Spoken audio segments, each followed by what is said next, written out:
आज का हमारा टॉपिक है व्हाट इज़ मेन फंक्शन। आज हम आपको मेन फंक्शन के बारे में बताएंगे। इस वीडियो में आपको मेन फंक्शन के बारे में पूरी जानकारी मिलेगी। साथ ही साथ हम एक छोटा सा प्रोग्राम बनाएंगे मेन फंक्शन का एग्जाम्पल कि कैसे हम मेन फंक्शन का अपने प्रोग्राम में यूज़ करेंगे।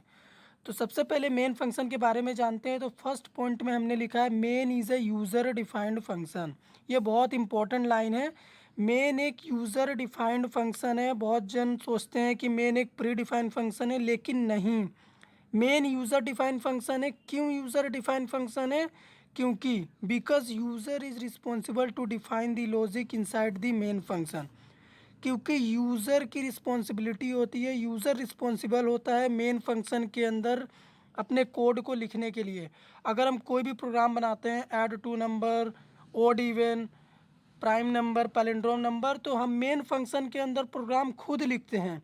तो हम यूज़र हैं और यूज़र खुद डिफाइन करता है प्रोग्राम का लॉजिक मेन फंक्शन के अंदर। इसीलिए मेन को यूज़र डिफाइंड फंक्शन कहा जाता है। The execution of program always starts and ends with main function.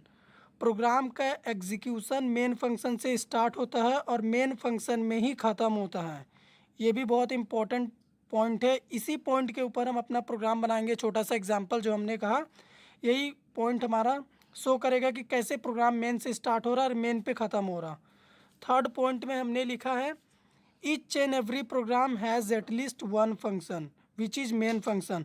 अगर हम कोई भी प्रोग्राम बनाते हैं, फिर चाहे सी लैंग्वेज का हो या फिर C++ का, इनफैक्ट जावा, तो मेन फंक्शन होता है ये। उसमें से उस प्रोग्राम में एटलीस्ट वन फंक्शन होता है जो कि मेन फंक्शन होता है, क्योंकि प्रोग्राम का स्टार्टिंग और एंडिंग मेन से होता है। इसीलिए हर प्रोग्राम में मेन फंक्शन कंपलसरी होता ही है। फोर्थ पॉइंट में हमने लिखा है it is a crucial part of any program. ये किसी भी प्रोग्राम का एक क्रूशियल पार्ट होता है, यानी इम्पोर्टेंट पॉइंट होता है। बिना मेन फंक्शन के हम प्रोग्राम नहीं बना सकते। हाँ, ये पॉसिबल है कि हम बना सकते हैं, लेकिन प्री प्रोसेसर डायरेक्टिव का यूज़ करके। फिफ्थ पॉइंट में हमने लिखा है द मेन फंक्शन में contain any number of statements.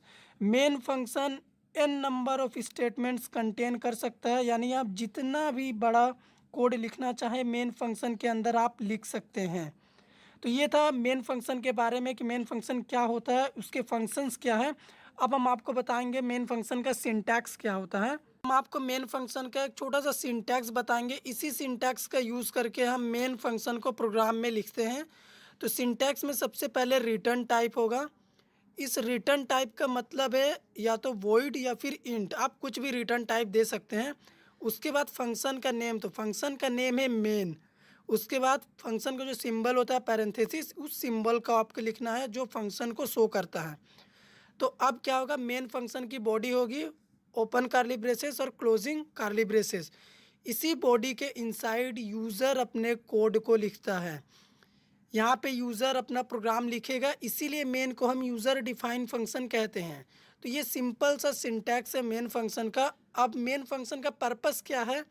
Main function का एक ही पर्पस है, किसी दूसरे फंक्शन को कॉल करना, calling to the other function. यानी हम मेन फंक्शन के अंदर से किसी और भी फंक्शन को एक्सेस कर सकते हैं, अगर उसका डेफिनेशन हमने पहले प्रोग्राम में लिख रखा है तो। जैसा कि हम जानते हैं कि फंक्शन टू टाइप्स के होते हैं सी लैंग्वेज या फिर C++ में। तो फंक्शन के टू टाइप्स क्या है? फर्स्ट टाइप है फंक्शन का यूज़र डिफाइन और सेकंड है प्री डिफाइन। तो यूज़र डिफाइन फंक्शन और प्री डिफाइन फंक्शन को पहचानने का एक सिंपल सा तरीका है। यूज़र डिफाइन फंक्शन हम उन फंक्शन को कहते हैं जिनकी बॉडी होती है, यानी जिन्हें हम कार्ली ब्रेसेस से क्लोज करते हैं और ओपन करते हैं और जिसके अंदर हम कोड लिखते हैं, यानी यूज़र कोड लिखता है, उसे हम यूज़र डिफाइन फंक्शन कहते हैं। और प्री डिफाइन फंक्शन पहचानने का एक सिंपल तरीका है, ऐसा फंक्शन जो सेमी कोलन से एंड होता है उसे हम प्री डिफाइन फंक्शन कहते हैं।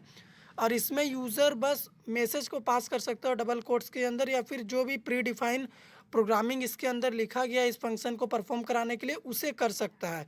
तो एक एग्जांपल देते हैं यूज़र डिफाइन, जैसे void fun function. Void fun function एक यूज़र डिफाइन फंक्शन है, क्योंकि इसकी बॉडी हम बना सकते हैं और इसके अंदर यूज़र कोड लिख सकता है, इसीलिए ये यूज़र डिफाइन हुआ। और प्री डिफाइन फंक्शन जैसे प्रिंटफ फंक्शन के अंदर हम बस डबल कोट्स के अंदर मैसेज को लिख सकते हैं और इसका जो भी फंक्शनैलिटी है वो लाइब्रेरी में ऑलरेडी डिफाइन किया जा चुका है और ये सेमी कोलन से एंड होता है। तो सेमी कोलन से एंड होने वाले फंक्शन प्री डिफाइन और जिनकी बॉडी बनेगी, जिनके अंदर हम कोड लिख सकते हैं, उन्हें हम यूज़र डिफाइन फंक्शन कहते हैं। तो ये था फंक्शंस के बारे में, मेन फंक्शन के बारे में पूरी जानकारी। अगर आपको वीडियो अच्छा लगा हो, समझ में आया हो तो हमारे वीडियो को लाइक करिए, शेयर करिए, चैनल पे नए हैं तो चैनल को सब्सक्राइब करिए।